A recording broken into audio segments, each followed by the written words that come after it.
Hello दोस्तों, welcome to our channel. सो आज के वीडियो में मैं आपको एक्सप्लेन करने वाला हूँ support and resistance with failed breakouts. So guys देखिएगा, ये वीडियो के एंड तक मैं आपको गारंटी देता हूँ कि आप एक ऐसी स्ट्रैटेजी लेके जाओगे जिसकी प्रोबेबिलिटी मार्केट में बहुत ही अच्छी है। और ये चीज़ों का मैं लॉजिक भी आपको एक्सप्लेन करने वाला हूँ कि क्यों ये इस तरीके से काम करता है। एज वेल एज मैं आपको लाइव चार्ट्स में भी बताऊंगा कि ये सारी चीज़ें कैसे काम करती है मार्केट में एज वेल एज चार्ट्स पे। सो चलिए आज का वीडियो स्टार्ट करते हैं। अगर आपने मेरा लास्ट वीडियो नहीं देखा होगा तो ऊपर आई बटन में मैंने उसकी लिंक दी हुई है, वो भी देख लीजिएगा, क्योंकि उसके अंदर मैंने बेसिक सपोर्ट एंड रेजिस्टेंस जिसको प्रॉपरली कैसे ट्रेड कर पाएंगे हम, वो सारा एक्सप्लेन किया हुआ है। आज का वीडियो अभी स्टार्ट करते हैं।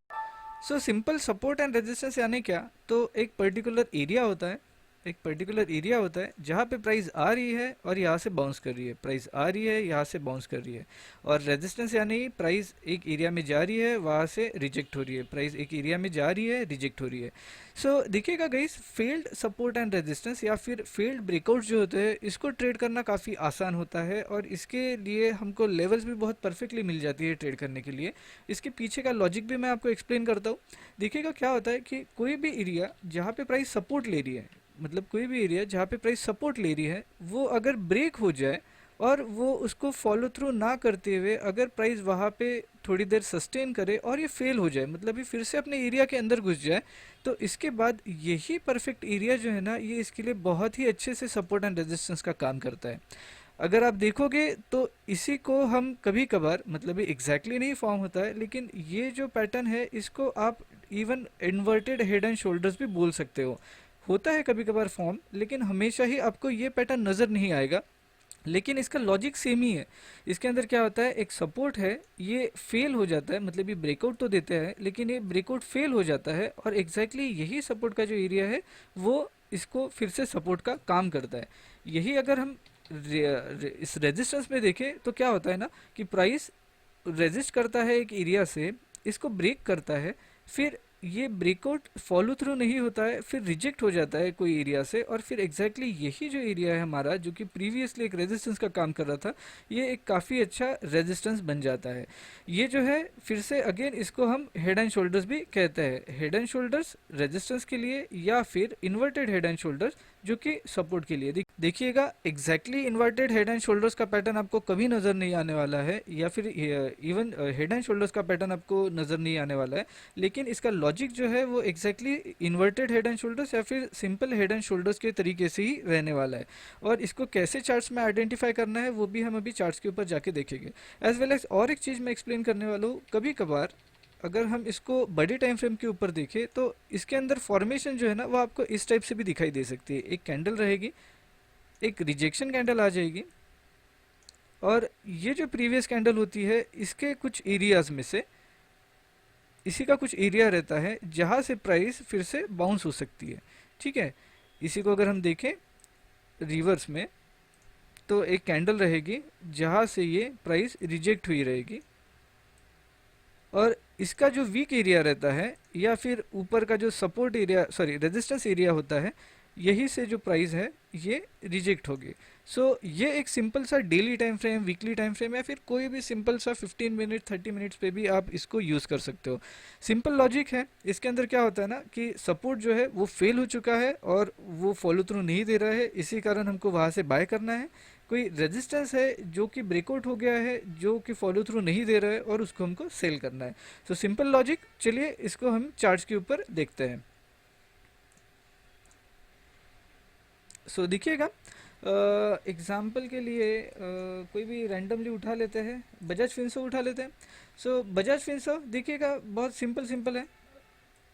अगर मैं देखूं तो यहाँ पे हमको क्लियरली दिखाई दे रहा है एक एरिया,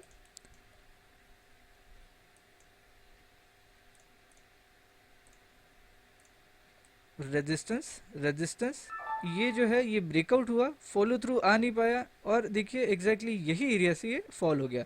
अगर इसको हम समझने की कोशिश करें तो इसको हम ये भी बोल सकते हैं कि ये जो पैटर्न कुछ इस टाइप से बना हुआ है, एकदम एग्जैक्टली हेड एंड शोल्डर्स नहीं, लेकिन हेड एंड शोल्डर टाइप ही। अगर दूसरा कोई एग्जांपल देखने की कोशिश करें, बीपीसीएल में देखने की कोशिश करते हैं, देखिएगा ये मैंने ड्रॉ करके तो रखा है, लेकिन एग्जैक्टली वैसा हुआ नहीं है इसके अंदर। देखिएगा कभी कभार क्या होगा ना कि वैसा नहीं भी होगा, क्योंकि हमेशा ही पैटर्न्स आपको नज़र नहीं आएंगे, या फिर पैटर्न्स आपको अगर ऑब्जर्वेशन में आ भी जाए तो एग्जैक्टली वैसे के वैसे काम करेंगे, ऐसी भी गारंटी होती नहीं है। देखिएगा ये काफ़ी अच्छा सपोर्ट था, सपोर्ट सपोर्ट सपोर्ट, ब्रेकआउट हो गया, और ब्रेकआउट होने के बाद यहाँ पे फॉलो थ्रू भी आया है। देखिएगा यहाँ पे एक फॉलो थ्रू आया है इसके अंदर। दैट इज़ वाई ये पैटर्न को हम इनवैलिड कह देते हैं। क्यों? क्योंकि सपोर्ट जो था, एक सॉरी एक रेजिस्टेंस जो था, ये ब्रेकआउट होके यहाँ पे एक इसने सपोर्ट बना दिया। दूसरे दिन इसके अंदर फॉल आया है, हम नहीं बोल रहे, लेकिन हमें जो ढूंढना है ना, वो क्या ढूंढना है ना कि एक अच्छा खासा रेजिस्टेंस जो कि फेल हो गया है, और यही एग्जैक्ट एरिया से हम इसको सेल कर पाएंगे। इसके बाद नेक्स्ट अगर कोई एग्जांपल देखें, चलो सिप्ला देख लेते हैं। सिप्ला काफ़ी अच्छा एग्जांपल। देखिएगा सिप्ला में भी मुझे एक अच्छी खासी सपोर्ट का एरिया यहाँ नज़र आ रहा है। देखिएगा simple logic, resistance resistance resistance, ये सारे रेजिस्टेंस के एरिया है, ब्रेक हुआ, फॉलो थ्रू नहीं हो पाया, और एग्जैक्टली यही एरिया से गिर गया।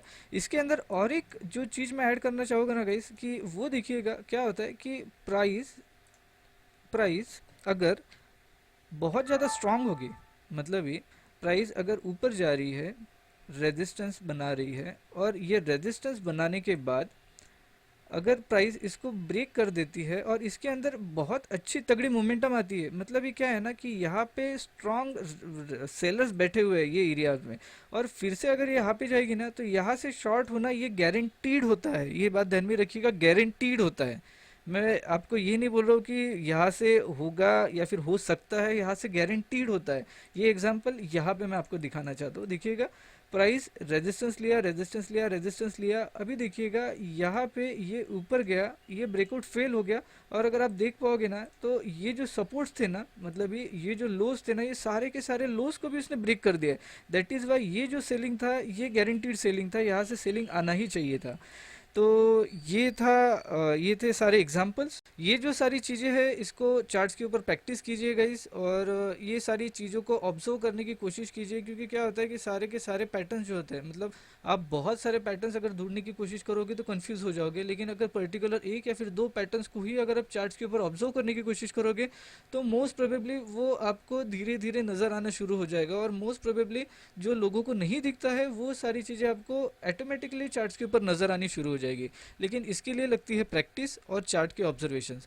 सो होप आपको ये वीडियो पसंद आया होगा। अगर आपको ये वीडियो पसंद आया होगा तो प्लीज़ डू लाइक और शेयर दिस वीडियो। और अगर आपको कोई प्रॉब्लम्स होगी या फिर कोई चीज़ समझी नहीं होगी या फिर कोई पर्टिकुलर वीडियो पे कोई पर्टिकुलर टॉपिक पे आपको वीडियो चाहिए होगा तो डू कमेंट, और मैं मिलता हूँ आपको नेक्स्ट वीडियो के साथ।